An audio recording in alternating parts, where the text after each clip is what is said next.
নাজমুন নাহার। বয়স কত এখন? বয়স 35। 35 বছর বয়স। ঠিক আছে, শুরু করেন একেবারে ছোটবেলা থেকে, যেখান থেকে মনে আছে আপনার বলার মতো। আমার বাবা মারা যায় আমার 4 বছর বয়সে। আচ্ছা। আমরা 5 বোন, ভাই একজন। আচ্ছা, বাবা কি করতেন আপনার? আমার বাবা আসলে ওই যে জাহাজে চাকরি করতো। জাহাজে চাকরি করতো? জি জি জি। ওকে। কিন্তু মানে এত আমার দেশের বাইরে থাকতো এরকম? না না, দেশের বাইরে না, বাংলাদেশের সাগরের ভিতরে। হ্যাঁ, মানে জাহাজে থাকতো।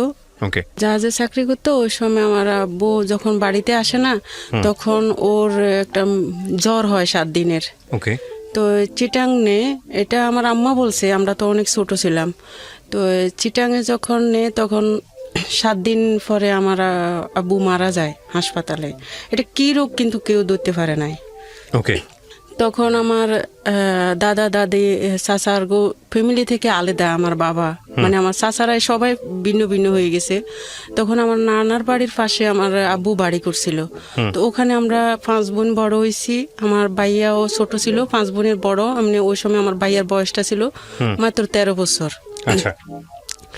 তখন এই তো মা কি করতো, আর খালারা পয়সাওয়ালা ছিল, জামাইরা বিদেশ ছিল খালার গো। তো ওর গো মানে কাজকর্ম করতো, যাইতো আমার খালারা, আমরাও খালার গো বাড়িতে থাকতাম।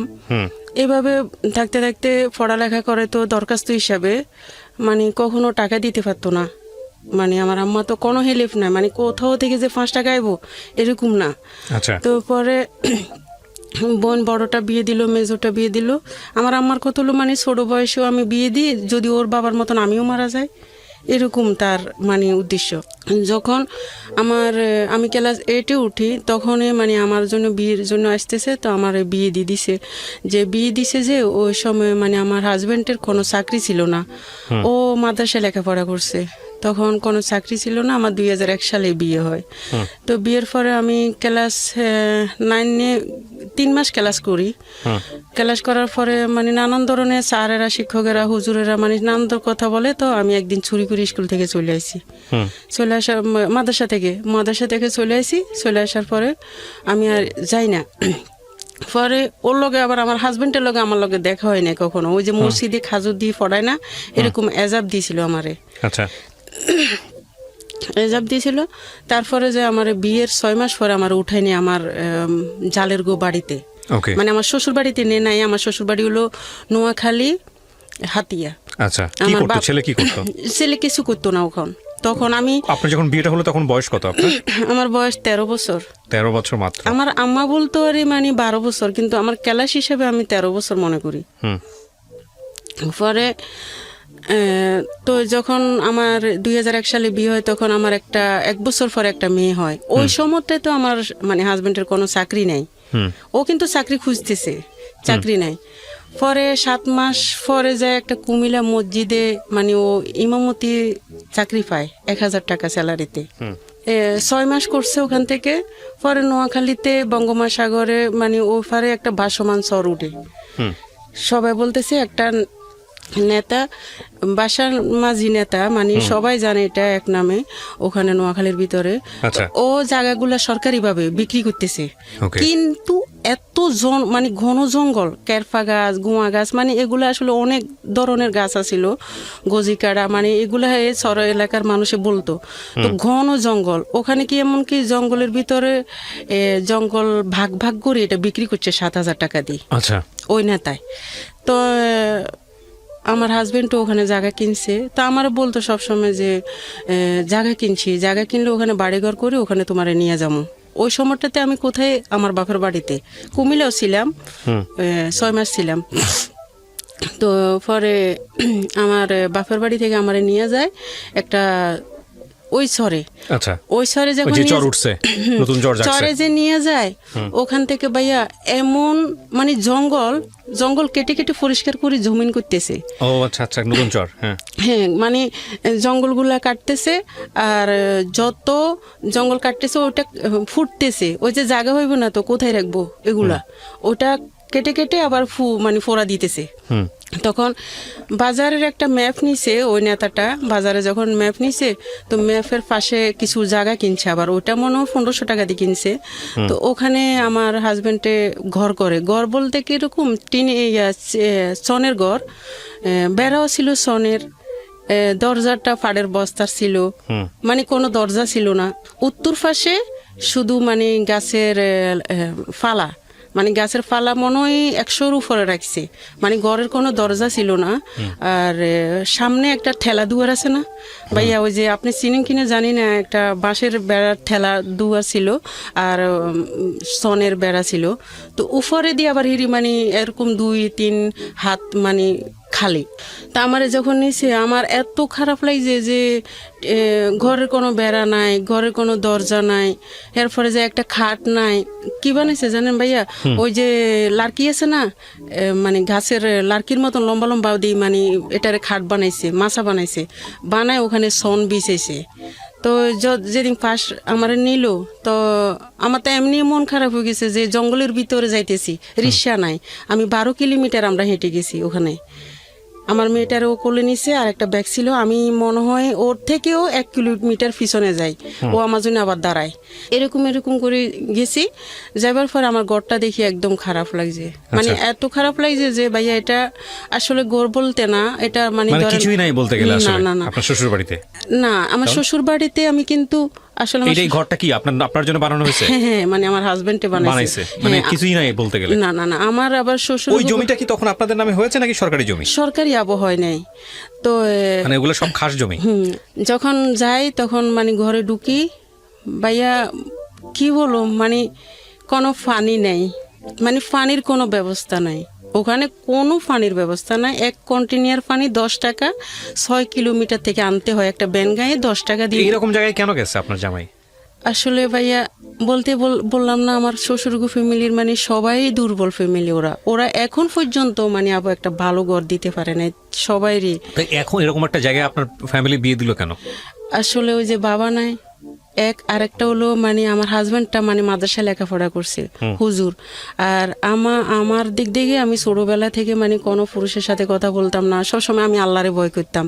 এই কারণে আমার মার কত হলো, যাক আমার মেয়েটার আমি হুজুর জামাই যখন পাইছি বিয়ে দিব, এটাই মানে আমার এই আচ্ছা ঠিক আছে, সমস্যা নেই। তারপর তো গেলাম আর মানে একটা ফাতিল আর একটা কড়াই আর 2টা প্লেট, ওই যে আগের যুগে বলতো এটারে মানে কোর ফ্লেট কত, এটা আসলে বলতে কি সবাই চিনে কিনা জানি না, আমি দেখছি সাদা সাদা প্লেট, সাদা দোনোটাই।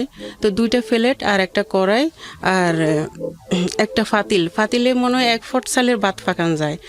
তো আমি রইলাম এখানে, রাত্রেবেলা যখন রয়েছি ভাইয়া আমি ভাত পাকেছি, রাত্রে চুলো বসাইছি নিজে, ওই যে গর্ত করছি আর 3 সাইডে 3টা মাটির ইটা দিছি, দিবার পরে আমি ভাত পাকাইছি। কি ফাঁকামু, পরে বুটের ডাল আনি দিছে আমারে, একটা দোকান শুধু ওখানে, বাজারে শুধু একটা দোকান আছে আর কোনো দোকান নাই, মানে বাজার না, এটা তো শহর, মানে কোনো ফ্যামিলি বসবাস করে না। আছে ধরেন আমরা মনে হয় ওই সময়টাতে 6 ফ্যামিলি ছিলাম, কিন্তু একসাথে না, দূর, অনেক দূর।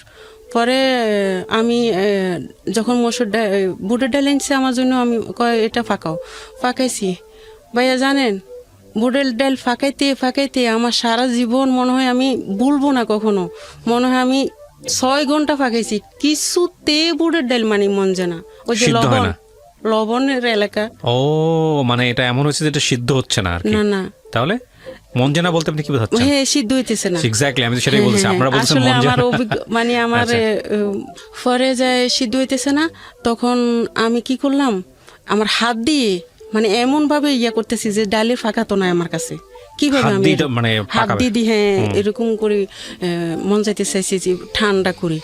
তারপরে যায় আমি ভাত 1 ফুট ফাঁকাইলাম, ওই যে আমি যে ভাতের মাঠ গাড়লাম না ভাইয়া, ওই যে ফাতিলের ভিতরে মাঠগুলো রয়ে গেছে। তখন আমার স্বামী ওই জায়গায় আবার হেরে মসজিদে ইমামতি করতো, মানে 800 টাকা মাসে, 800 টাকা পাতো। তো ও নামাজ পড়তে গেছে, আমি কি করছি, আমার মেয়েটারে লই, আমার মেয়ে 1 বছর বয়স ওই সময়, তা আমার মেয়েটারে নিয়ে আমি ওই যে বললাম না মাছা দিছে, মাছার উপরে ছন বিছাইছে, তো ওখানে আমি বসে রয়েছি। তো আমার যে সারা দিনের কাতর, এত রাস্তা জার্নি করে গেলাম, যে 12-13 কিলোমিটার আমি হেঁটে গেলাম, আমি কিন্তু বালিশ খুঁজে পাইতেছি না, বালিশ নাই, কি করব? তখন ওই যে আমি দেখতেছি আমার হাজব্যান্ড আমার আগে যে গেছে, ও কি করছে, 3টা ফাটের বস্তারে একসাথে করি শুইছে, বালিশ বানাইছে, তা আমি ওটাতে শুইছি। শুবার পরে যায় কিছুক্ষণ আধা ঘন্টা পরে আমার ওই যে ভাতের মাঠগুলা খাইতেছে, শব্দ হইতেছে। আমি উঠলাম, ওই যে দরজা তো নাই, আমি উঠলাম, দেখতেছি ভাইয়া শিয়াল, আচ্ছা, শিয়ালে ভাতের মাঠগুলা খাইতেছে। তখন আমি কি করলাম, আমি কই যে কি আসলে কি জায়গায় আইলাম আমি, মানে আমার কিন্তু কান্দনও আসতেছে না, যে আমার আসলে বিন্দু বিন্দু মানে একবারও দুঃখ লাগে না যে আমি কোথায় এলাম, মানে আমি নিজের থেকে আমার তো খারাপ লাগে। পরে যখন রাত গভীর হয়েছে তখন শুইলাম যে খেতা, মানে আসলে বলতে কি কম্বল কি জিনিস জানি না ওই সময়, তো খেতা গায়ে দিছি ভাইয়া, জানেন কুয়াশা ফরি, মানে সব সনগুলো তো ভিজে ভিজে একদম পুরা গায়ের যে খেতাগুলো ওটাও ভিজে, শীতকাল ছিল। আচ্ছা, তো আমি যতবার মানে আমি কিন্তু খেতা দিয়ে মানে মুখ ঢাকতে পারতেছি না, আমি মুখ কিন্তু উদাম করে ঘুমাই সবসময়, আচ্ছা, আমি মুখ কখনো ডাকি ঘুমাইতে পারি না। তখন আমার মানে জিহ্বা মুখ মানে সবগুলা ফাটি রয়েছে, মানে এত কষ্ট ঠান্ডা। লাগছে। হ্যাঁ, ওই যে কুয়াশা পড়তেছে উপর দিয়ে কুয়াশা পড়তেছে। তখন সকাল হয়েছে, তখন আমি কই কি আমি তো এখানে থাকুম না। কেন থাকবা না, তোমার জামাই যদি থাকতে পারে তুমি থাকতে পারবা না। আমি কই এই যে উত্তর পাশেও কোনো বেড়া নাই, এরপরে সামনে কোনো দরজা নাই, পিছনে কোনো দরজা নাই, বাথরুমের কোনো ব্যবস্থা নাই, পানির কোনো ব্যবস্থা নাই, আমি গোসল কিভাবে করব। আমি বলতেছি সকালে, বাদের দিন সকালে এটা বলতেছি। পরে ও কইতেছে যে কি আমি তোমার বাথরুমের ব্যবস্থা করে দিতেছি। তো পরে ও বাথরুমের ব্যবস্থা করলো কি গর্ত করে মানে 2টা গাছ দিয়ে আর আশেপাশে মানে চারোপাশে বেড়া দিয়েছে। একবারে বলা চলে যে জঙ্গল লাইফ। আপনাদের আশেপাশে বাড়িঘর ছিল না, কিন্তু অনেক দূরে, আমি কিন্তু দেখতাম অনেক দূরে দূরে, কিন্তু যোগাযোগ নাই কারোর সাথে। ওখানে আপনারা চাষবাস করতেন? না, চাষবাস হয় নাই আবো, মানে কেবল গেছেন? হ্যাঁ হ্যাঁ, নতুন চর জাগছে এরকম চরে কেবল গেছেন। ওই চরে কি ছিল? ওই চরে বলতে শুধু বলতে কি কেরফা গাছ, গোয়া গাছ, গজি কাঁটা, বড় কোনো গাছ এখনো হয় নাই? না না, হইছে, এত বড় বড় মোটা মোটা মানে হইছে, ওটা কেটে মানে কাটতেছে আর জমিন দখল করতেছে। ও কাটতেছে আর জমি দখল করতেছে। এটা কোথা থেকে যাচ্ছে, নদীর ভিতর থেকে না সমুদ্র থেকে? এটা আসলে কিন্তু ওই যে দক্ষিণ হাতিয়া একটা সাগর আছে, ওই সাগর থেকে বর্ষমান সরু। আচ্ছা আচ্ছা আচ্ছা, হ্যাঁ। তারপর পরে যাই, তখন কি করলো, সকালবেলা যখন আমি এগুলা বললাম, তো পরে কয় পানির ব্যবস্থা হবে, গোসলের ব্যবস্থা, সব কিছু হবে, তুমি সমস্যা না থাকো এখানে। আমি কই কি এখানে যদি আমি থাকি তাইলে বেড়াও নাই, দরজাও নাই, রাত্রে শিয়াল আইছে, ভাতের মাঠ খাইছে, আমি কিভাবে থাকি বলো? তো কি করবা, আমরা তো আর টাকা পয়সা না যে তোমার কোথাও রাখুম।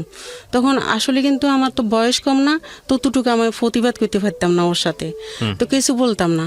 তারপরে ভাইয়া ওই যে গাছের ফালাগুলা যে রাখছে না, ওখানে একটা বড় সাপ আছে। ওহো, এত বড় সাপ মানে বাসায় প্রকাশ করা যাব না, এমন বিশ্রী গন্ধ আসে। তখন আমি বারবার ওরে বলি যে মানে আমার হাজবেন্ডের বলি যে আসলে গরু তো নাই এখানে, গরুর মানে গোবরের গন্ধকা। আমি বারবার বলি গরু তো নাই এখানে, মানে গরুর গোবরের গন্ধকা, আমার তো খারাপ লাগে। বেড়া কি ছিল আপনাদের? বেড়াও কি সনের? সনের ছিল, হ্যাঁ। তো চালও সনের, বেড়াও সনের। সনের যে আপনার জামাই মিলে থাকতেন? হ্যাঁ। রাতের বেলা সন্ধ্যা নামলে কি হইতো? ওই যে বললাম না, খোয়াশা বা হারিকেন জ্বালাই থাকতো। আপনার ভয় এখন লাগে, ওই সময় লাগে, এখন আমি ঘুমাই না কখনো। বাজার কত দূর ছিল এখান থেকে? ভাজা ছিল না তো, একটা দোকান ছিল শুধু। ওইটাই তো বলতেছি আমি তো চিন্তা করতেছি, আপনি যখন বলতেছেন তখন আমার চোখের সামনে জিনিসগুলো ভেসে উঠতেছে।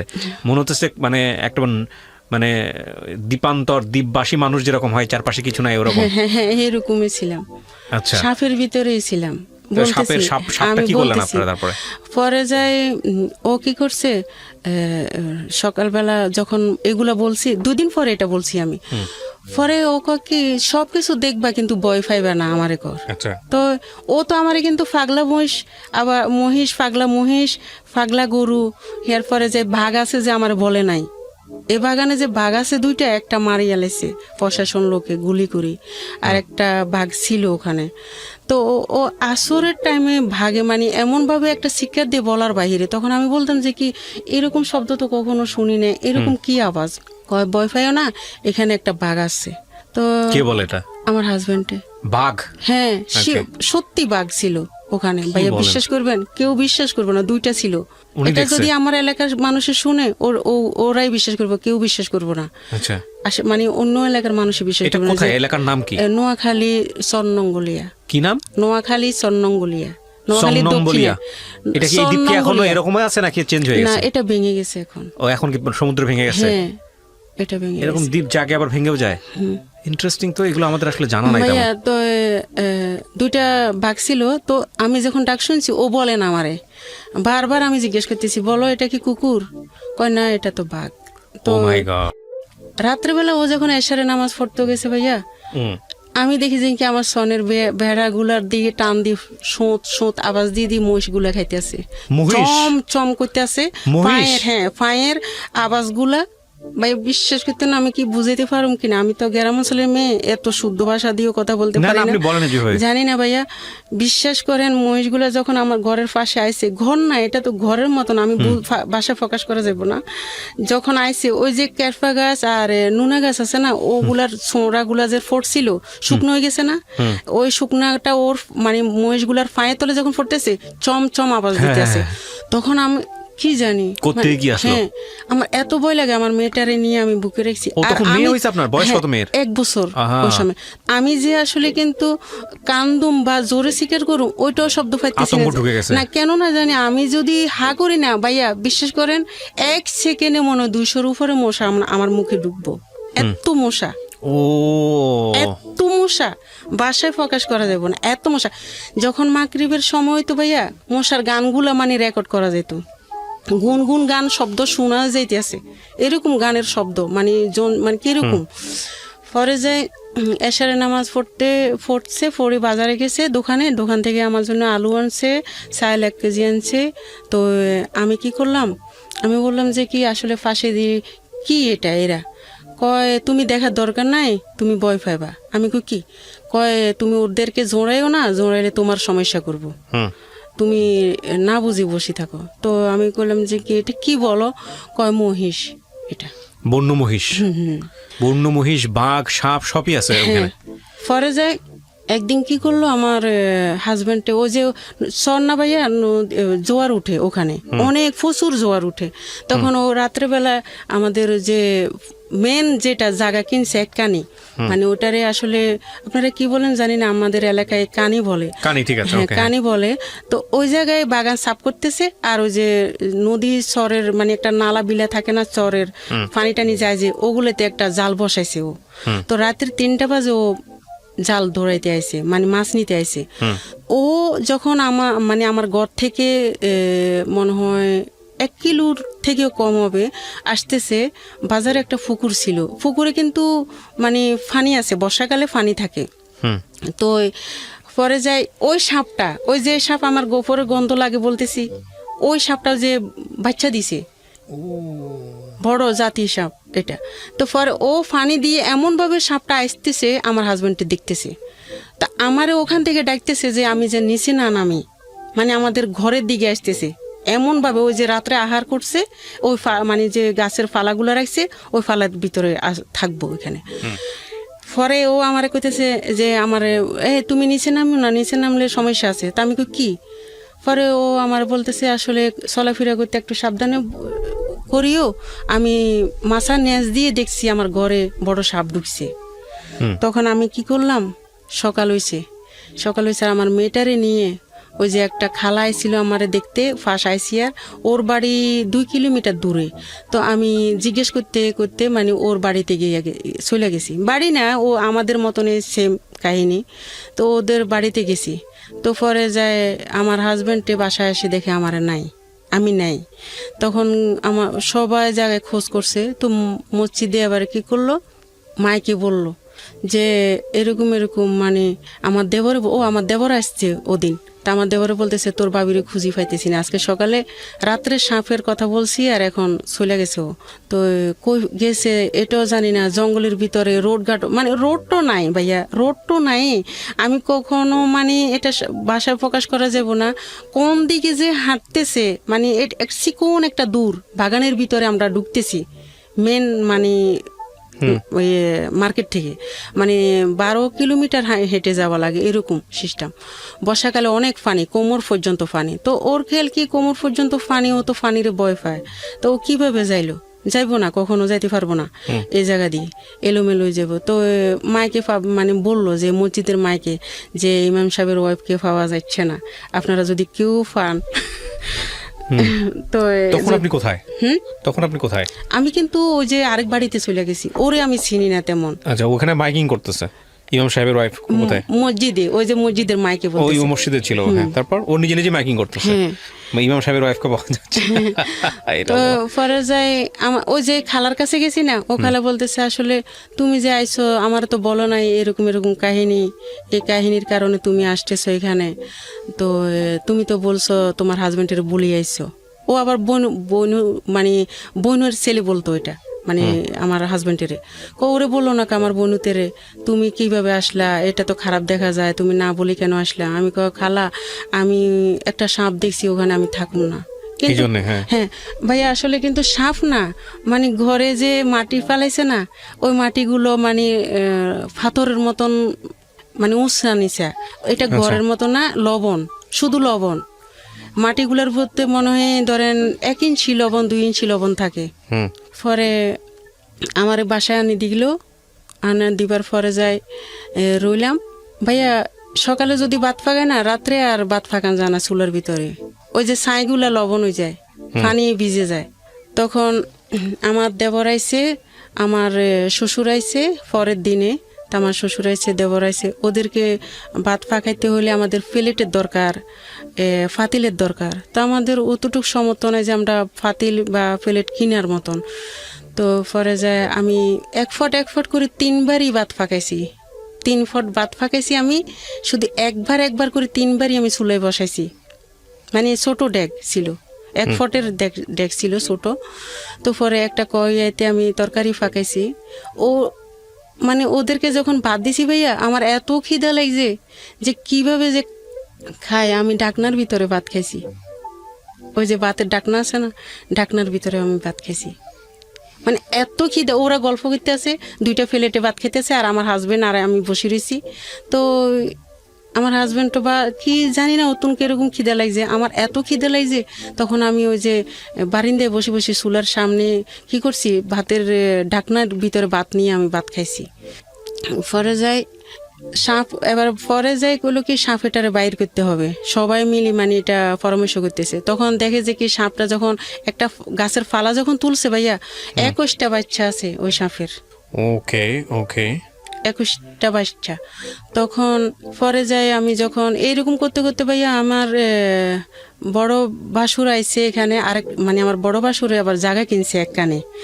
তো জায়গা যখন কিনছে আমার বড় বাসুরে, তখন এই বাইরে মানে আমার হাজবেন্ডের সব দায়িত্ব দিছে যে বাগান সাফ করার দায়িত্ব তোমার, আর তুমি মানে লোক দিয়ে এটা বাগান সাফ করবা, জায়গা দখল করবা।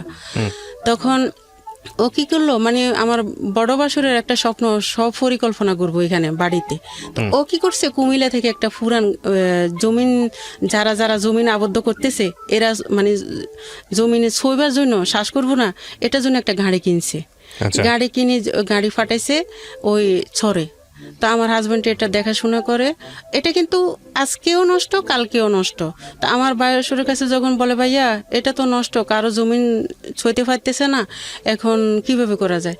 কয় তুমি সবাই জমিন ছোঁইবা, কই সবাই থেকে টাকা নিয়ে গাড়ি ঠিক করো। তো একদিন কি করছে, ও বেয়ারিং না কি জানি গাড়ির মানে ফাঁস না কি বলছে, ও উপরে গেছে। এটা ওখানে ব্যবহার করতে পারি, মানে উপরে, মানে বাজার সদাই করতে যাইলে কইতো কি উপরে যাইতেছি। তো উপরে যখন যাইতো আমার ওই সময় কিন্তু ভাইয়া পুরা 2 দিনে চাইল নাই ঘরে, মানে কোনো চাইলই নাই ঘরে। তো আমার মনে হয় আমি 6 বেলায় খাই নাই। তো পরে আমার হাজবেন্ডও ওরকম চিঁয়া খাইছে। আমি কিন্তু চিঁয়া খাইতাম না তখন মানে কোনো চিঁয়াই খাইতাম না। ও কি করতো, চিঁয়া খাইতো কিছু না পাইলে। তো পরে যায় 4টা বাজে ও আমার কইতেছে গাড়ি তো নষ্ট হয়ে গেছে, আমি গাড়ির বেয়ারিং ঠিক করতে যাইতেছি উপরে, আমি আসি তোমার চাল কিনে দিব। তো ও গেছে, যাইবার পরে যায় ও আমার কইতেছে কি আমি আসার পরে তোমার চাইল কিনা দিমু। ও কিন্তু আসে নাই ভাইয়া, ও রাত্রে রয়ে গেছে।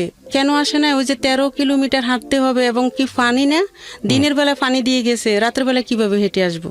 তো ও রয়ে গেছে। আমি যে এই ঘরে রয়েছি ভাইয়া, 1 কিলোমিটার থেকেও কাছে, এখানে নেতারা মদ খাইতেছে, মানে ডোল ফিরতেছে, নাচতেছে, গান গাইতেছে পুকুর পাড়ে, ওই যে বাজারের পাশে।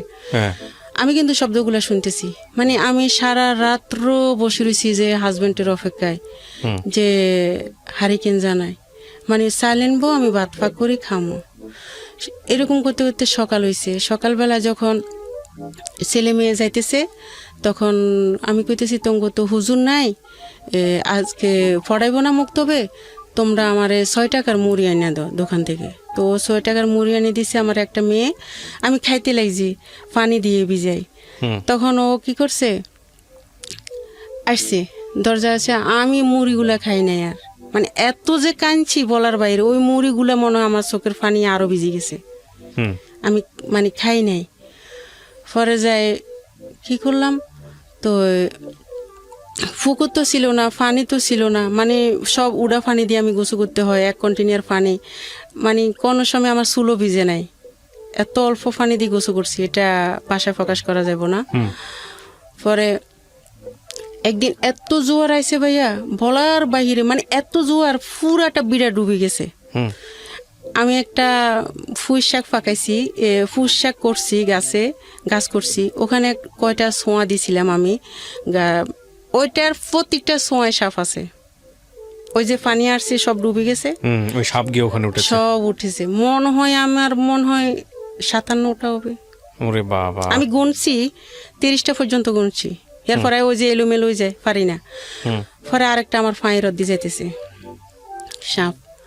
যাক, এগুলা করতে করতে কষ্ট মষ্ট করতে করতে ও আমারে কি করলো যে আসলে আবার হিরি ওই যে ঘরে ছিলাম ওই ঘরটা আবার আগুন লেগে পুড়ে গেছিল। তো পরে আমার ছেলে ফেটে আসে ওই সময়, আমার ছেলে হয় 2003-এ আর একটা। ওকে। তো পরে যে আপনার ভাইয়া কি কয়, মানে 800 টাকা দিত আমার সংসার চলে না, অনেক কষ্ট, মানে বাসায় প্রকাশ করা যাব না। এমনকি একদিন কেরাসিন তেল কিনে নেয় ভাইয়া, তো কেরাসিন তেল কিনে নাই, আমি কি করছি, দরজারে ফাঁকা করি, ছাদের আলো দিয়ে আমার ছেলে মেয়েরে ভাত দিছি।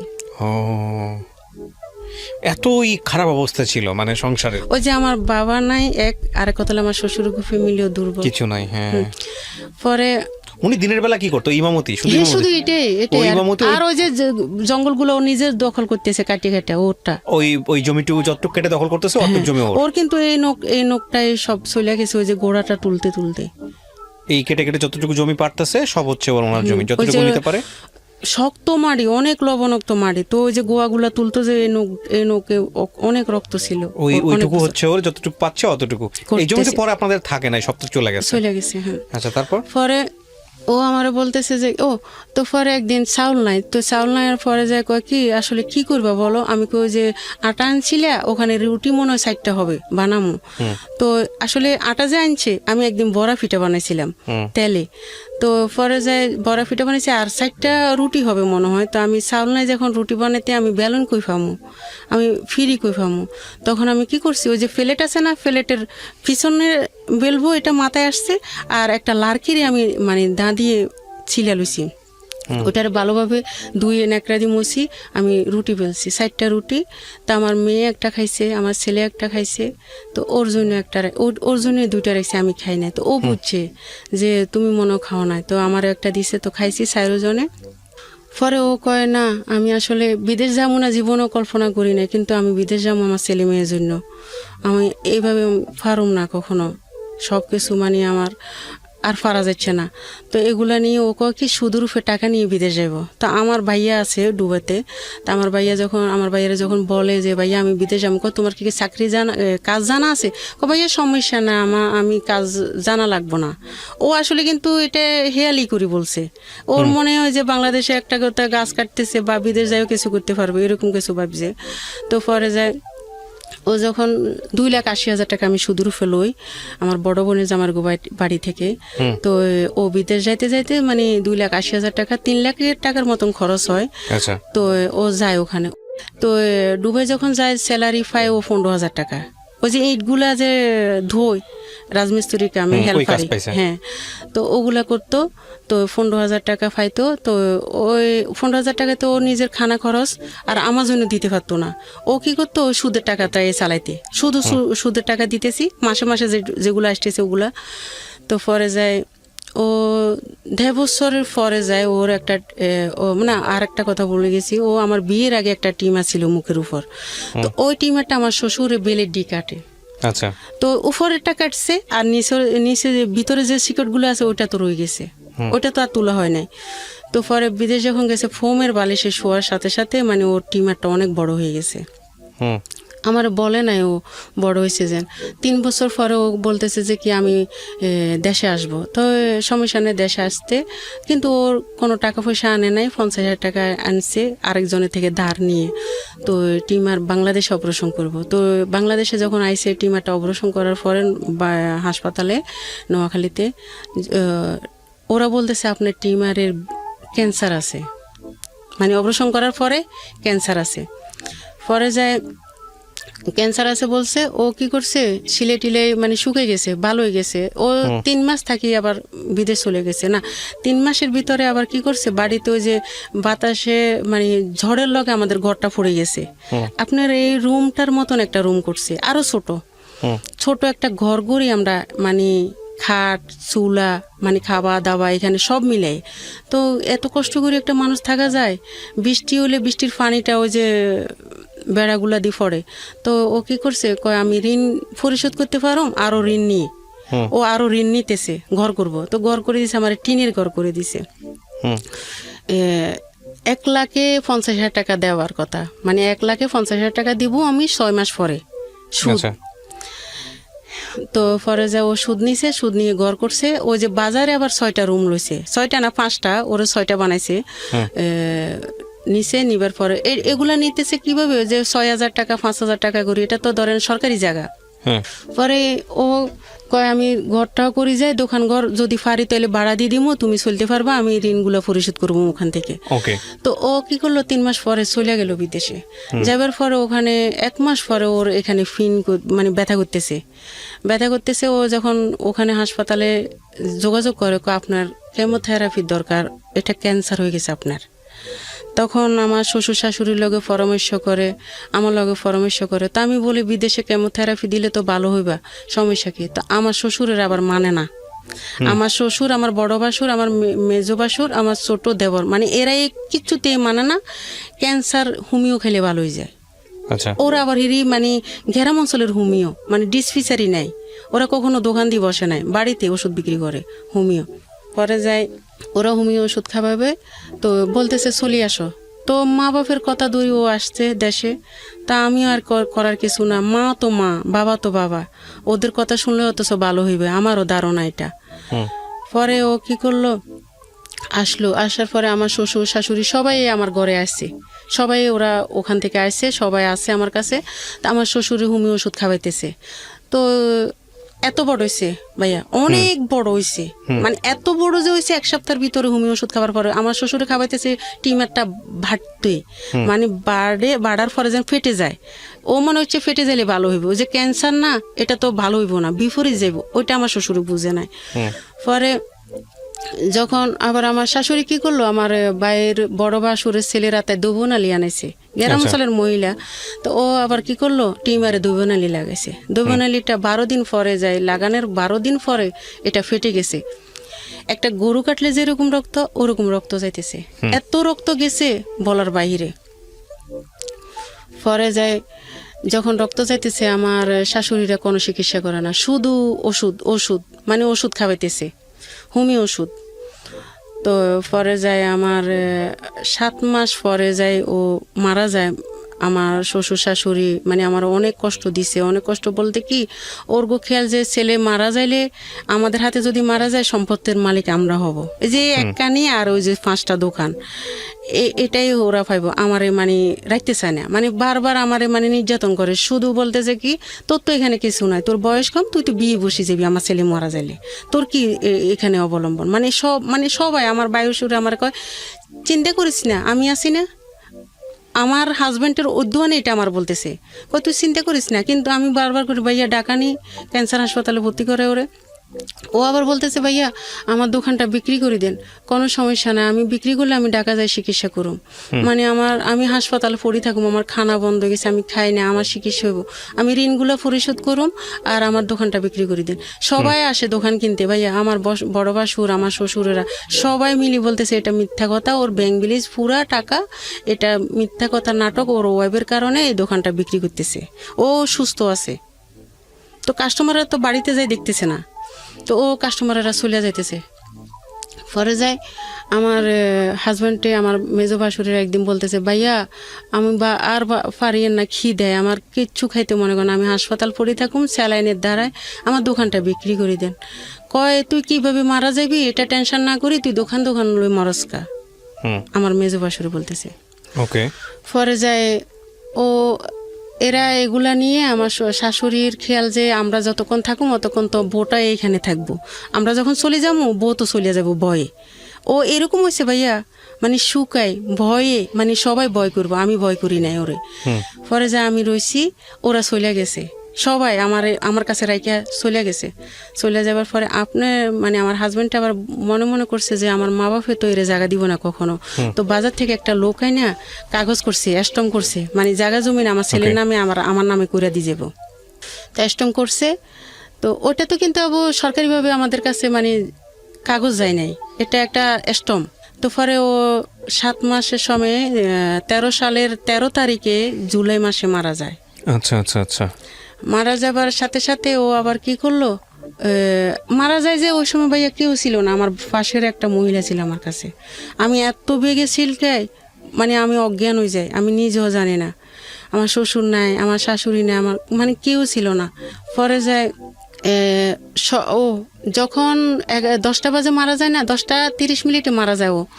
তো পরে আমার বাসুরে কবর দিতে দে না, মসজিদের সামনে কবর, মানে গর্ত টর্ত সব কিছু রেডি, মাইকে বলতেছে ওর ওয়াইফ থেকে সিগনেচার আনেন তারপরে কবর দিবেন। আমার একটা প্রশ্ন হলো কি, আমার বায়ুরে মানে আমার বাসুরে তো দেওয়া উচিত ছিল কবর, কিন্তু ঋণালারা না দেওয়া উচিত ছিল না, ঋণালারা না খাট দড়ি রাখবো, যে কেন কবর দিবেন, আমাদের ঋণ কে দিব না। আমার বড় বাসুরে বলতেছে কবর দিবার দরকার না, এখন ওর ওয়াইফ থেকে সিগনেচার আনেন। তখন বড় বাসুর বলছে, হ্যাঁ মাইকের ভিতরে বলতেছে এখন কেউ কবর দিবেন না ওকে, ওর ওয়াইফ থেকে সিগনেচার আনেন, কে ঋণগুলো পরিশোধ করব। ওই সময়টা আমার ঋণগুলো হয়েছে 7,52,000 টাকা।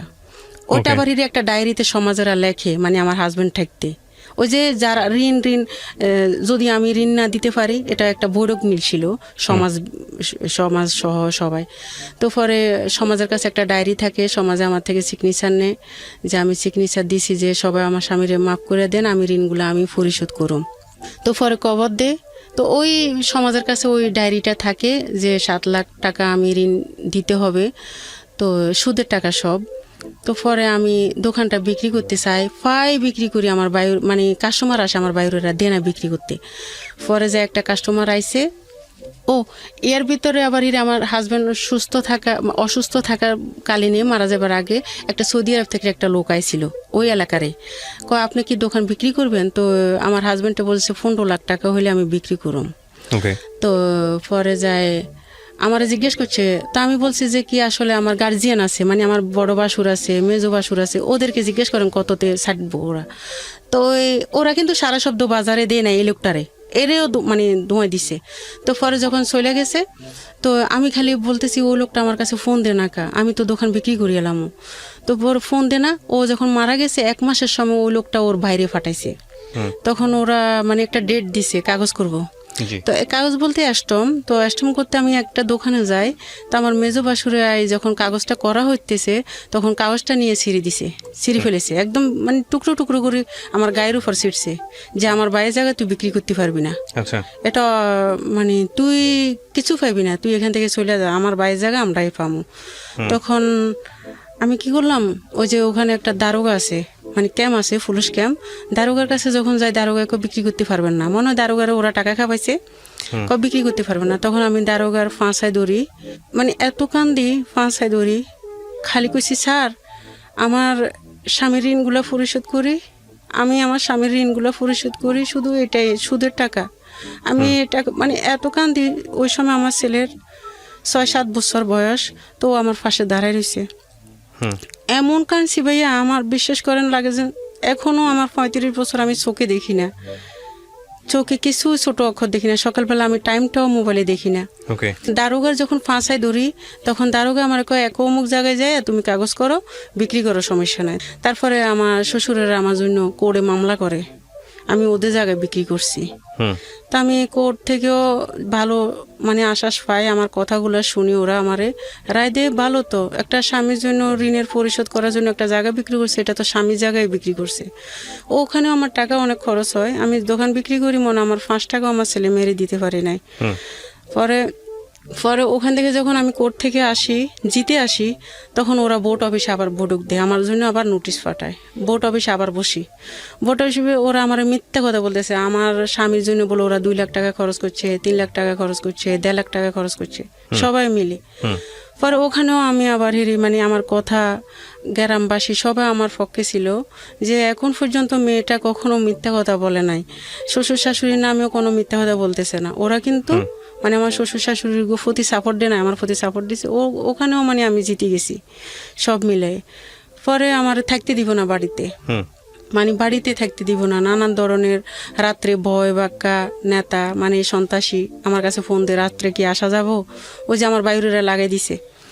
পরে আমি কি করলাম, তা আমি যখন আমার বাপের বাড়িতে চলিয়ে, বাপের বাড়িতে তো জায়গা নাই, ভাই একজন আছে, তো ওখানে আসি না, আমার মেজোফার বাসায় উঠি। আচ্ছা।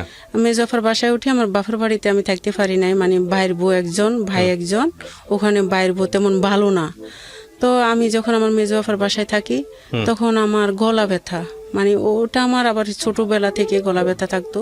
তখন আমি ডাক্তারের কাছে গেছি, যখন ডাক্তারের কয় আপনার টনসিল অনেক বড় হয়ে গেছে, আপনার অপারেশন করা লাগবো। পরে আমার ভাইয়ারে বললাম, ভাইয়া আমার তো এমনি এমনি গলা ব্যথা, আমি খাইতে পারি না, সবসময় ব্যথা থাকে, গরমেও ব্যথা ঠান্ডায়ও ব্যথা, যেভাবে হোক আমি ডাক্তারের অপারেশন করাইতে চাই। তো ভাইয়া কইছে ঠিক আছে যাইস আমার লগে। তো আমি বলছি কোন সময় যাবেন ভাইয়া, কয় শুক্রবারে যাবো। তো ও কি করলো, শুক্রবারে যাই নাই, কয় শনিবারে যাবো। পরে আমি বাদ টাত ফাঁকাইছি, শুক্রবারের মতন আমি বোরগা টোরগা গায়ে দিয়ে 2টা বাজে ফোন দিছি, ভাইয়া আপনি যাবেন না ডাক্তার কাছে? আমি তো ডাক্তার কাছে চলে আসি। ভাইয়া এত কাঁদছি আমি বিশ্বাস করতেন না, একে একে আমার কান্দো নাই সবসময়, আমি কখনো মানুষের সামনে কাঁদতে পারি না, আমার একে একে অনেক কান্দি। পরে যায় এমনকি আমি বিশ্বাস করেন ভাইয়া, আমি আমার মেয়ের একদিন কি করছি, অন্য দিয়ে মারিয়ে লেতে লেগেছিলাম। কেন? আমি পাইছি না, আমার এই মেয়েটারে কার কাছে রাখি যাবো, আমার এত কষ্ট। তখন আপনার একটা ছেলে একটা মেয়ে এখনো। পরে যায় আমি কি করছি, আমার ভাইয়া যখন এটা বলছে, আমি কই না, আমি কিভাবে চলি, আমি নকশি কাতা বানাই কেউ যদি আমার বানাইতে দেয় তো আমি ওগুলো বানাই আমার ফ্যামিলিটা চালাই। একটা খেতা বানাইতে 3 মাস লাগে, তা আমার দেয় 600 টাকা। ওটা কি হয়? আমি কারোর থেকে হেল্প পাই না, কেউ আমার দেন, আমার এতিম 2টা সন্তান। তখন কি ধার দেনাটা আছে না শেষ হয়ে গেছে? আছে 2 লাখ টাকা। ওকে, তারপর পরে কেউ যে আমার ছেলেটার ঈদ আনন্দে, মানে কোনো দিন এখন পর্যন্ত আমার একটা ছেলে একটা মেয়ে কখনো ঈদের নতুন জামা গায়ে দিয়ে নেই ভাইয়া, বিশ্বাস করেন ভাইয়া। আমি তো দিতে পারি নাই, আমার ছোট থেকে বাবা মা মারা গেছে। পরে স্বামীর সংসারে আমি অনেক কষ্ট করছিলাম, পরে আমার ছেলে মেয়েরও আমি এখন পর্যন্ত দিতে পারি না। পরে আমার ছেলে মেয়ে যখন এবার পরে কি করলাম, আমার ভাইয়া যখন আমার ডাক্তার কাছে নিয়ে নাই, তা আমার আবার ওই যে জায়গা কিনছিল যে ওই লোকটা আমার বিয়ে করতে বলছিল, ওর আবার ওয়াইফ আছে, ওর 2টা মেয়ে আছে। তো ওরা আমি কইছি যে আমার যদি বিয়ে না হতো, আমার ছেলে মেয়ে কোথায় থেকে হয়েছে, আমার বিয়ে একটাই, তো আমি ওরে নিষেধ করছি। পরে ভাইয়া আমার ভাইয়ার এই তরফ থেকে মানে আমার ডাক্তার কাছে নেন, আমার বোনেরা নেয় না, কেউ আমার নেয় না। তখন আমি নিজের থেকে ওর কাছে ফোন দিছি, আমি তোমার বিয়ে বসুন তোমার কাছে। পরে আমার বড় বোন, আমার ছোট বোন সবাই রাজি হয়ে আমার বিয়ে দিল। ওরও 2টা মেয়ে আছে, তো ওরও বউ আবার ছাড়াছাড়ি হয়ে গেছে, এখন যোগাযোগ আছে মনে হয়। মেয়ে 2টার লগে কথা বলে সবসময়। তো ওর যখন বিয়ে হয় আমার, তখন আমার বাসায় একটা রাখে, আরেকটা বাসায় নিয়ে যায়। ওর কিন্তু চাকরি নাই, আবার মানে ওর চাকরি নাই, মানে আমি যার কাছে যাই সে সবসময় মানে কষ্ট পায় মনে হয়। আমি আমার নিজেরই দোষ দিব নাকি অন্যজনের দোষ দিব, আমি কিছু বুঝতে পারি না। তো পরে যায় আমার স্বামী যখন চাকরি নেয় আমার একটা বাসায় নেই 3,000 টাকার রুমে, এই অত থেকে 10,000 টাকা 5,000 টাকা নিয়ে আমরা খাইতেছি। পরে যাই ও যখন বিয়ে বসলাম তখন ও আমার একটা রুমে নিয়ে রাখে আমার ছেলে মেয়েরে নিয়ে। তো পরে যায় 3,000 টাকার রুম, তো রুম ভাড়া দিতে পারতেছি না, 6 মাসের রুম ভাড়া জমে গেছে।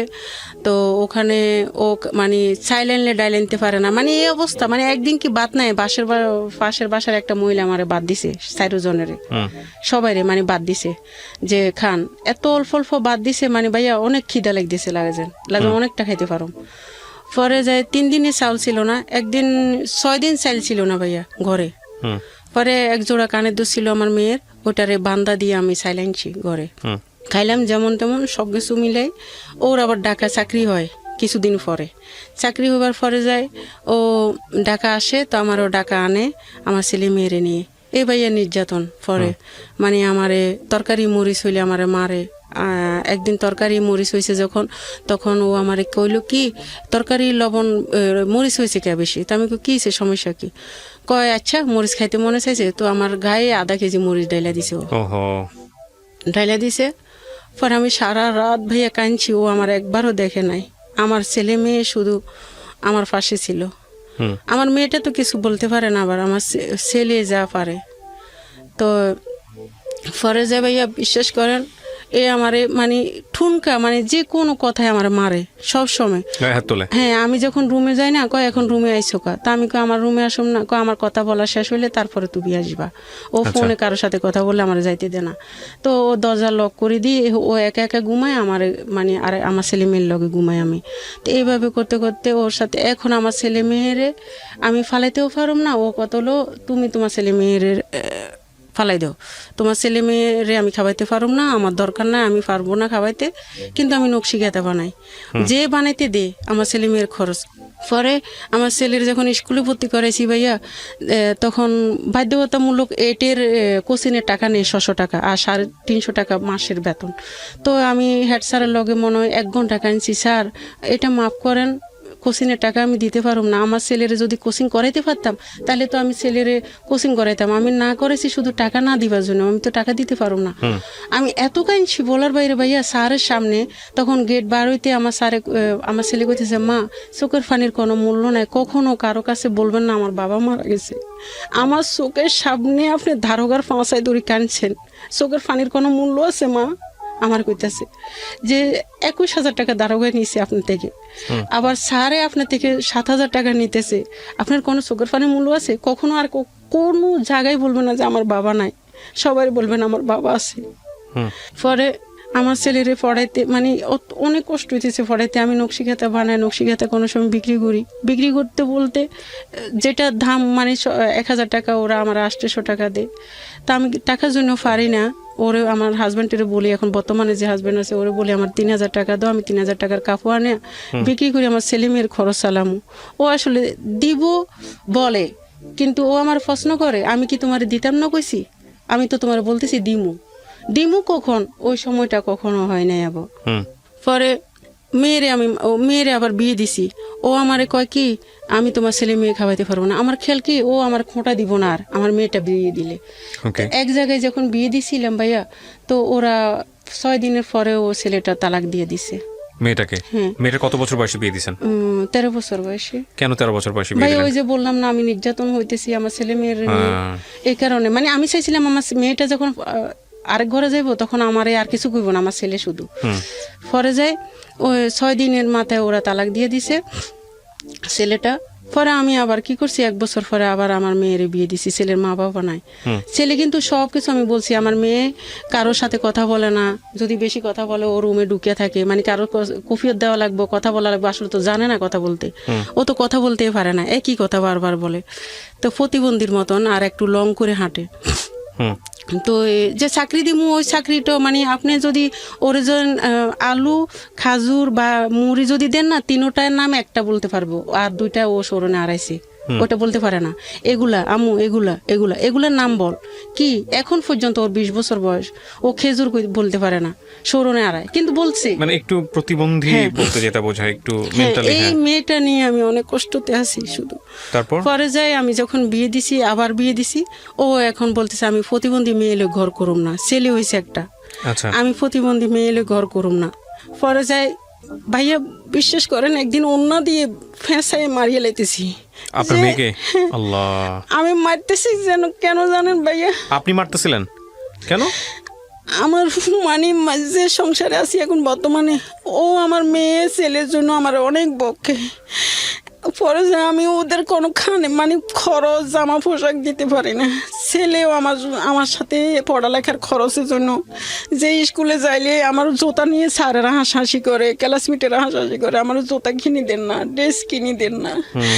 তো মেয়েও আমার তেল দেন, সাবান দেন, এগুলো নিয়ে আমার সংসার করতে পারিস না। 2টা বিয়ে দিয়েছিলাম, তুই কেন সংসার করতে পারিস ও না? আরেকটা বিয়ে দিয়েছেন, তারপরেও সংসার হয় না ওখানে? না, ও প্রতিবন্ধী মেয়ে এলো সংসার করবো না, শেষেরটাই বলছে। আচ্ছা আচ্ছা। পরে আমি কি করছি, খাটের উপরে ফালাই অন্য দিয়ে ফেঁসে একদম মানে জিল ফাটায় বাইরে গেছে আমার মেয়ের।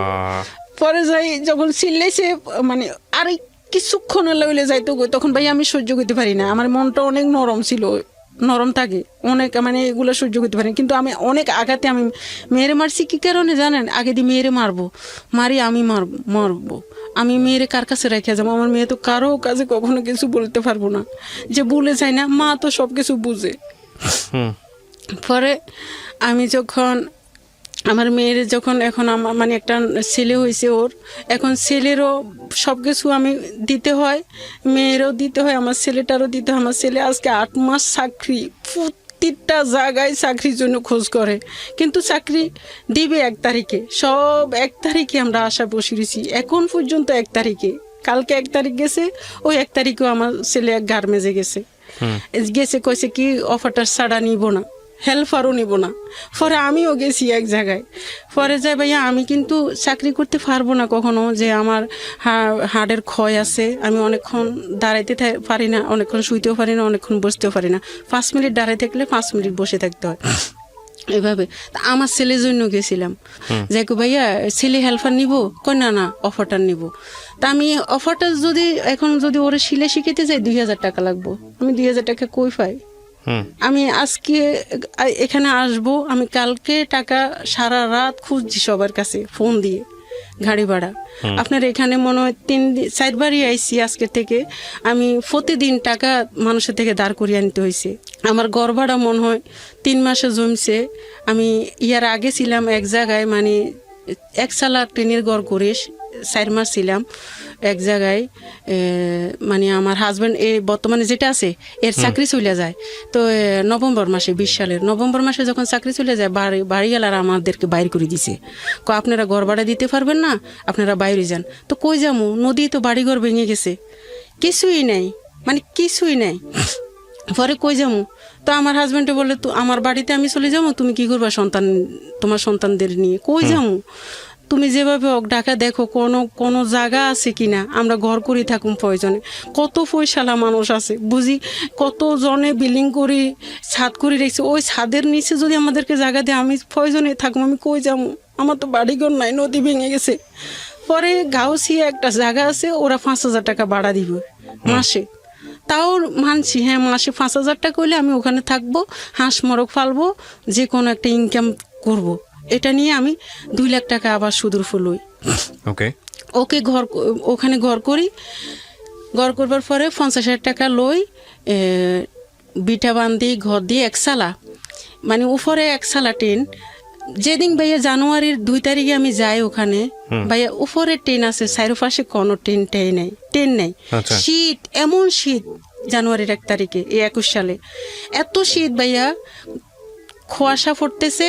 আর আমার নাতিরে লই, আমার ছেলে মেয়ের লই আমি মশুরি টাঙায় আবারও উদাম চরের মতন গাউসিয়ার ওই পাশে বেলাবো কয়, ওইখানে রয়েছি। আমার আগের কাহিনীগুলো আবার মনে পড়ছে, আমি কেন আবার সুখ পাইলাম না, কেন আমার পায়ের তলে মাটি নেই, কেন আমি সারা জীবন বুঝি মনের সাথে যুদ্ধ করব, কখনো আমার পরিকল্পনা আশা পূরণ হইব না। শুধু মানে সবসময় আমার পায়ের তলের মাটিগুলো চলে যায়, আমি যেটা ধরে ওটা। তখন আপনার জামাই ছিলেন আপনার সঙ্গে, মানে আপনার হাজবেন্ড ছিল না? ও তো চাকরি নাই, ও আছে, ও সব মানে আমরা 2 লাখ টাকা সুদের উপর লই। তো পরে কয়টা হাঁস কিনি, 35টা হাঁস কিনি। তারপর একটু বলেন শুনি, এটা আপনি রিল্যাক্স ঠান্ডা মাথায় বলেন। হ্যাঁ, হাঁস কিনলেন, তারপর কি হলো? হ্যাঁ, যখন হাঁস কিনি তখন হাঁসের খাবার দিব না, আমাদের খাবার দিব। তখন হাঁসের খাবারও দিতে পারতেছি না, আমাদের খাবারও দিতে পারতেছি না। একটা টেন কারি টেনের ভিতরে ভাত ফাঁকাই। যখন 10 কারি রেডি করলাম, চাউল নাই, চাউল রেডি করলে লাড়কি নাই, মানে এমন অবস্থা। নুন আনতে পান্তা ফোড়া যেটাকে বলে। হ্যাঁ, পরে ওখান থেকে আমরা ওই যে জায়গায় আছি, এই জায়গায় একটা কাশপুরে খান, মানে আলাম খান, শাহ আলম খান এরকম নামে মানে একটা মহিলা আমার কইছে ওরা আল্লাহর হস্তে আপনার ঠাকবার জন্য বাড়ি দিব। আচ্ছা, ওদের অনেক বাড়ি আছে, আমনেরে নিয়ে যাবো। তো পরে একটা ভাবি আমারে নিয়ে গেছে, ওরা আমারে 5 বছরের জন্য থাকতে দিব। তো ওখানে ভাইয়া ওই ঘরটাতে কারেন্ট সিস্টেম বা গ্যাসের লাইন মানে কোনো কল পানির ব্যবস্থা নাই। তো ওরা বলতেছে 35,000 টাকা যাইবো ওটা ঠিক করতে। তো 35,000 টাকা পাই কই? ওখানে তো সুদের টাকাই বাড়তেছে। ডিসেম্বরের 20 তারিখে আমি সুদের টাকা নিছি 21 সালে, 20 সালের। তখন পরে যাই ও আঙ্কেলেরে বলি যে কি আঙ্কেল আমরা তো 35,000 টাকা দিতে পারবো না, এখন ঘরও কমপ্লিট হইতে পারবো না, আমাদেরকে কোথাও যদি জায়গা দেন, আমরা এমন অবস্থায় আছি, গোসল করতে পারি না, বাথরুম নাই। ওই যে 5 আছে না, 5-এর পানি দিয়ে আমি মুখ হাত ড্যাগ মানে সব কিছু ফাতেটা দিয়ে ধোয়া হয়, গোসল করা হয়। আর ওই যে মশা, সেম মশা, মানে এত মশা ভাইয়া বলার বাইরে, বাথরুমে বসা যায় না, মশুরি টাঙায় দিনেও বসন লাগে। আর ঘরের বিটাটা এরকম মোটা মোটা ফাটা, আর জানালা ছিল না, কোনো জানালাই ছিল না, টেন ছিল না। আবার আমি ওই আগে সেম এরকম ভাবে ঢাকা শহরে থাকতে পরে যাই 15 দিন পরে আমাদের দরজার সামনে দিয়ে গাড়ি মনে 20-30টা যাইতে আছে, মাটি টাইনতে আছে, দুল আর দুল ধুলা বালু যাইতে আছে ঘরের ভিতরে। বাইয়া রাত্রেও ঘুমাইতে পারতেছি না, দিনেও ঘুমাইতে পারতেছি। ওখানে আবার 4 মাস হইতেছে, 5,000 করে মালিক হিসাব রাখছে, প্রতিদিন ফোন দিতে আছে আপনারা জাগার ভাড়া দেন না কা। পরে আমরা ওই যে খানেরা বলতেছে আমাদের এখানে 6,500 টাকা করে রুম যায়, আপনারা চাকরি হওয়া পর্যন্ত এখানে থাকেন, সমস্যা নাই। এটা কত সালের ঘটনা? এই তো আচ্ছা। পরে যা ভাইয়া যখন মে মাসে পরে খানেরা মানে ওরা আমারে বলতেছে যে কি তোমরা আসো এখানে 6,500 টাকা দিয়ে থাকো, চাকরি হইলে তোমার হাজবেন্ডের, তারপরে যাই তুমি আমাদেরকে ঘর ভাড়া দিও। পরে আইসি এখানে আসার পরে আমি ওই যে ঘরটা আমরা বিক্রি করতে পারি না, ওখানে 2 লাখ টাকা। আপনার মেয়েটা কোথায় আছে এখন এটা বলেন? আমার কাছে। আর আপনার ইয়েটা আপনার হচ্ছে ওই জামাই কি আপনার সঙ্গে থাকেন না? মানে আপনার দ্বিতীয় হাজবেন্ড আপনার সঙ্গে? না থাকে না, ও সিরাজগঞ্জে থাকে। সিরাজগঞ্জ থেকে কি করে? ও চাকরি করে। তো চাকরি করে তো আপনার সংসার চলার কথা, কিসের চাকরি করে? 1 মাস হইছে চাকরি করে। চাকরি পাইছে তো? হ্যাঁ। আচ্ছা, তাহলে আপনি আর আপনার মেয়েকে নিয়ে আছেন। আপনার ছেলেটা কোথায়? আমার ছেলে আমার কাছে আছে, ও 8 মাস ধরে চাকরি খুঁজতেছে, চাকরি পাইতেছে না। বয়স কত ওর? 18 বছর। এই গল্পটা আপনি কেন বললেন আজকে রেডিওতে লাখ লাখ মানুষের কাছে? আসলে যে আমি 2বারই বিয়ে দিছি আমার মেয়েটারে, আর আমিও এটা আর একটা কথা হলো যে নদী বাড়ি ভেঙে গেছে যে ওই সময়টাতে, কিন্তু যখন নদী আসতেছে ওই সময় আমি জায়গাটা বিক্রি করা উচিত ছিল, ওইটা আমার ভুল। আরেকটা হলো আমি ফার্স্ট মেয়ের বিয়ে দিছি, ওরাও প্রতিবন্ধী বলে ছেলেটা তালাক দিয়ে দিছে, পরের বিয়েটা আমি না দেওয়া উচিত। ছেলেকে আগে বলেন নাই যে আমার আগেরটা কিন্তু জানে নাই, পরেরটারে আমি সব বলছি, আমার মেয়ে পড়ালেখা করাইছি, ও আমারও বানান্তি জানে না, মানে আপনার মুখে মুখে বলবো, পরে আপনি রিফ্রে বলবেন, ও বলে যাইব সবকিছু। আচ্ছা, এটাই তো। পরে এখন আমরা এই বাসায় আছি, এখন ধরেন না কি বলুম যে আমার হাজবেন্ডের চাকরি করে, এখন ঋণের টাকাগুলো পরিশোধ করেন। ও তো আগের ফ্যামিলি আছে, ওর মেয়ে আছে 2জন। নাজমুন নাহার আজকে যে গল্পটা এখানে বলল, এই গল্পটা বাংলাদেশের অনেক নাজমুন নাহারের চিত্র।